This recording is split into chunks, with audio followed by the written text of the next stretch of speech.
Hi everybody. Oh my goodness. So today has been absolutely crazy. Look.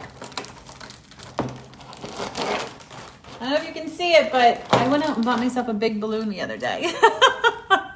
I wanted to celebrate Ivan turning 4 and my celebration of being 4 years cancer-free. It was 4 years ago today exactly that the doctors had finally taken out the tumor after, I think this was I had 2 surgeries and 2 major biopsies in order for them to get the tumor out. So a lot of people have had a lot of questions about what that was, or what that is and what that entailed and all of that. So I figured, you know what, it's been 4 years. I have a lot of new people that I don't know yet, that are here on my Facebook page, and on my social media. So I figured I'd just take a minute and talk to you guys.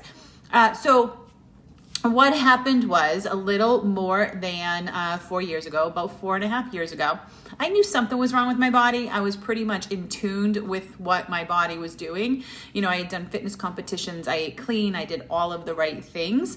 And what I found out was something just wasn't right. And I'll get a little personal. I thought I had a UTI. And I was on my way, I was getting ready to go on a trip to California because at the time I had been working for Tyra Banks and her cosmetics line, and there was a huge event, very first ever event was going on for the executives, the leadership. And so I was like, I'm going out to California and I'm going to meet Tyra Banks and I'm uncomfortable. Let me go check it out.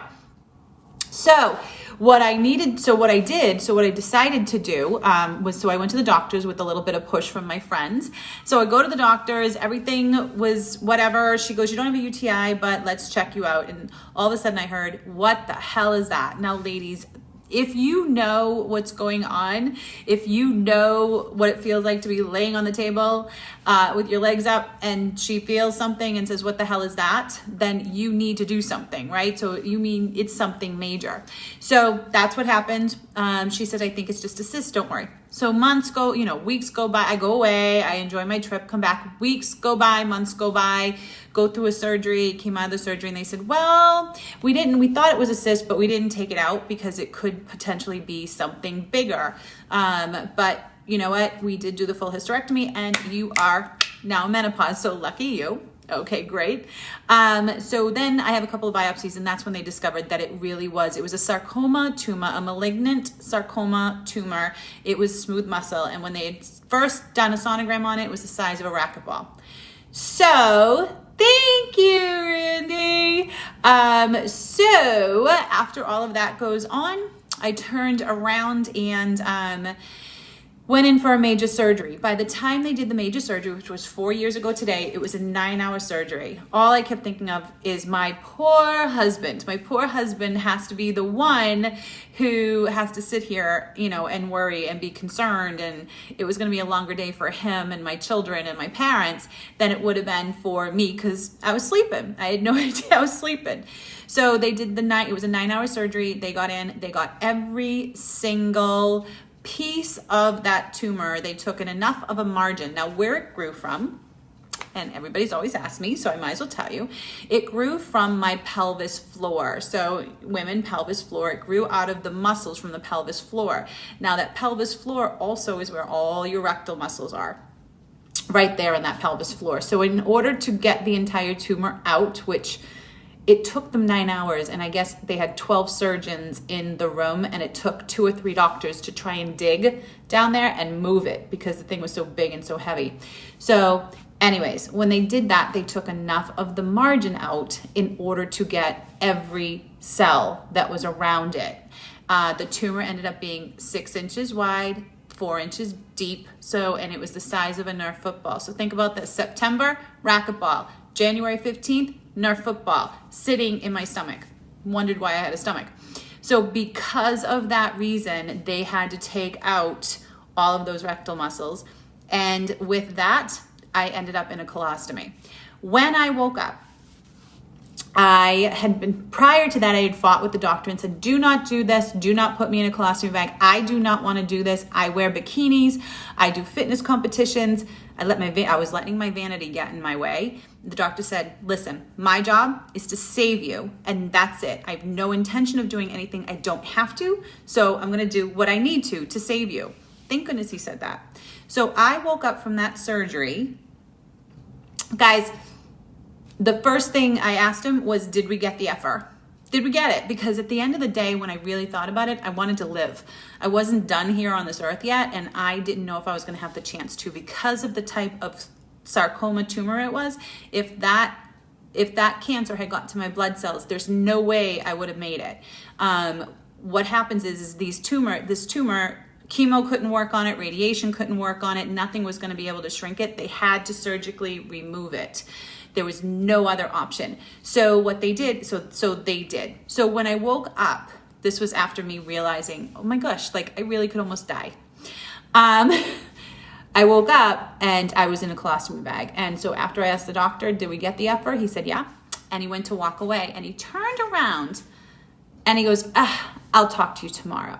And that's when I knew that I was in a colostomy bag, because my doctor, who I used to argue with, was too nervous to tell me in that moment. Plus, when I usually come out of anesthesia, I don't really remember things for a while. So then John comes into the room. He's in the room, and I look at him, and the only thing, I didn't say, hi honey, I love you, nothing. I looked at him and I went, I'm in a colostomy bag, aren't I? And he just closed his eyes and he just nodded, and he nodded. And when he did that, I looked at the look on his face and I said, you know what? I gotta be okay with this. So I said, okay, that's fine. This is life. This is what we're doing. Get me out of bed. We're going to California next week. We're just going away. We're gonna go to California. Tyra was having another event that I was invited to, and I was just like, I'm just going to have fun and live my life. My doctor had said to me, he goes, you are not going to California. This is Friday. You had a 9-hour surgery. You're going to be in the hospital till the following Friday, and you're not flying on Saturday. Like, it's just, you're not doing it. You're not flying across the country after this massive major surgery. You've got stitches like everywhere, and you were under anesthesia for 9 hours. And I said to him, oh, I'm going. And you know why? Because I knew that I had this one shot in this life, and I wasn't gonna mess it up, and I wasn't gonna lose out on a single solitary minute of doing anything that I wanted to do. I was so determined. So I got up the next morning. They brought me to my room. My nurse said to me, we're gonna want you to get up and get in the chair. And I said, now? Do you want me to sit in the chair now? And they said, no, in the morning. So the next morning, I just got up. I knew my mother had always said to me, because she was a nurse, she said, the first thing that I always need to do with these patients on the surgical floor is get them up and get them walking to get the anesthesia out of their bodies, basically what it is, and get them moving. The faster you over me, like really coming over me. And I said, I just closed my eyes in that moment and I said, please God, do not let the darkness take me. Please don't let this happen to me. Let me just see light. Let me just stay good. And it was almost as if when I prayed, the darkness went away, the light shone, and I was like, okay, I'm still okay. I'm going to be okay. I'm still okay. I'm still me. I might be different, but I'm still me. And I'll tell you, when I went home from the hospital, having to learn how to take care of a colostomy and ostomy, they also call it a stoma, having to learn how to take care of that, you change. I threw myself on my floor in my bathroom, in my closet, crying at times, going, I can't wear the clothes that I love. Nothing fits me right. You can see everything. People don't understand. I don't know what to do. I had all of those feelings and I allowed them. I allowed myself to have them, but I did something about it anyway. I got up anyway. I changed my mindset anyway. I forced myself to go out. First time I went out, I was scared. I'm like, what if somebody bumps them? What if somebody bumps me and they feel it? Or what if it smells? Because it can smell. I mean, guys, it could smell. I mean, what if it makes noise? It makes noises. It does all of these things that you have no control over, like absolutely no control over, none. And I don't think most people understand what it is. I think people think it's a medical device, but really what it is they actually cut, I'll tell you, if you don't want to listen to it, you might want to hit pause or fast forward or whatever. But basically they cut a hole in your abdomen wall and they pull your intestine through it and they fold it up.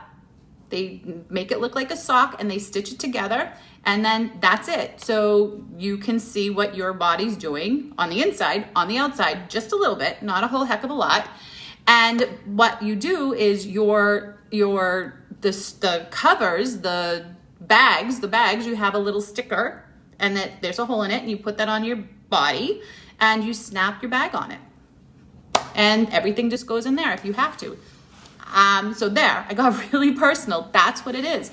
And it will make noise. I mean, people fart, right? You fart. Mine just sounds like it's coming from my stomach. So sometimes people just think I got a growly stomach. They don't think it's the other thing.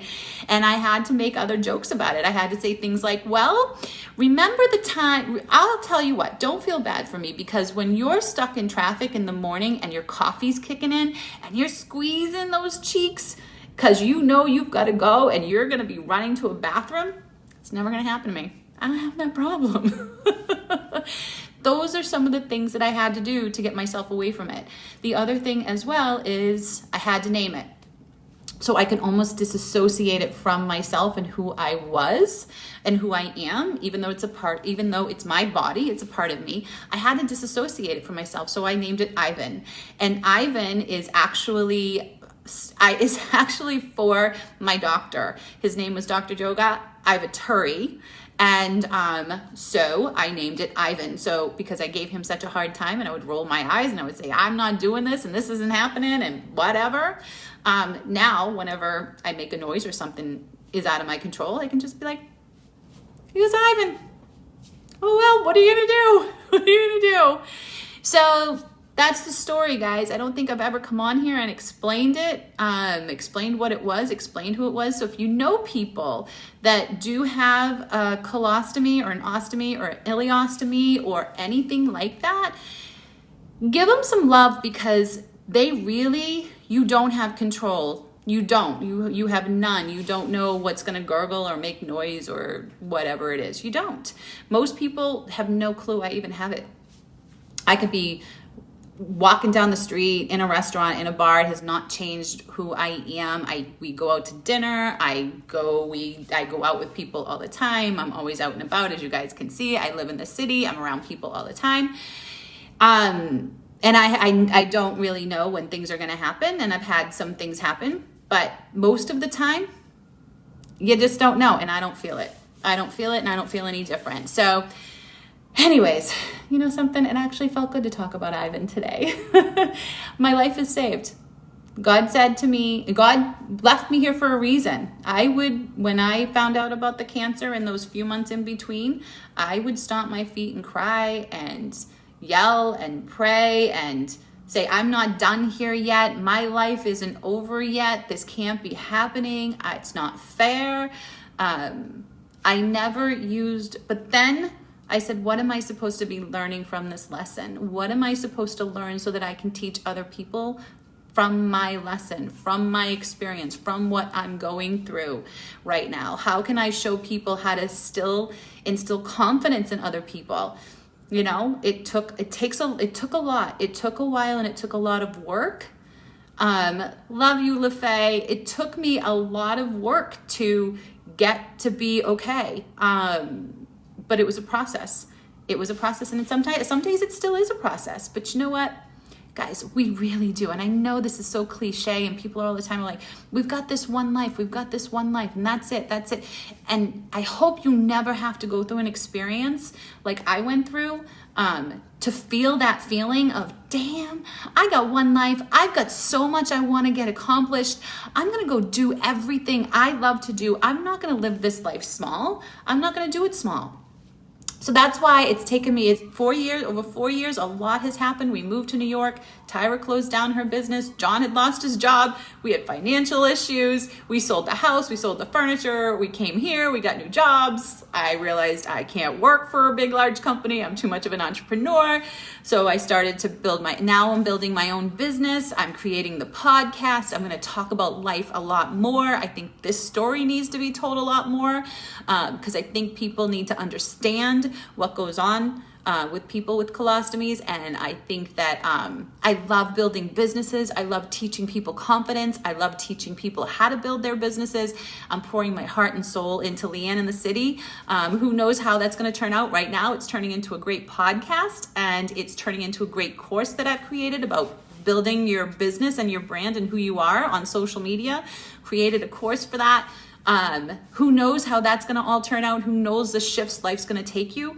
But I hope that whatever it is you want to do with your life, me and my big balloon, you want to do in your life, I hope you grab it by whatever you need to grab it by, and I hope you go and run with it, and I hope you live an amazing, fantastic life. I hope we stay connected here on social media every single day. I love every single one of you so much, because you're always there for me. You're always there for me. It's so funny how I probably have met a quarter of the people that I am connected with on social media, but I truly feel that every single person that I've connected with on social media has been my friend, has had my back, has prayed for me, has held my hand, has shown me love, and I just want to give it all right back to you guys. So thank you so much for being such amazing souls, amazing people, and let's continue this life journey. We didn't talk about relationships, but you know what?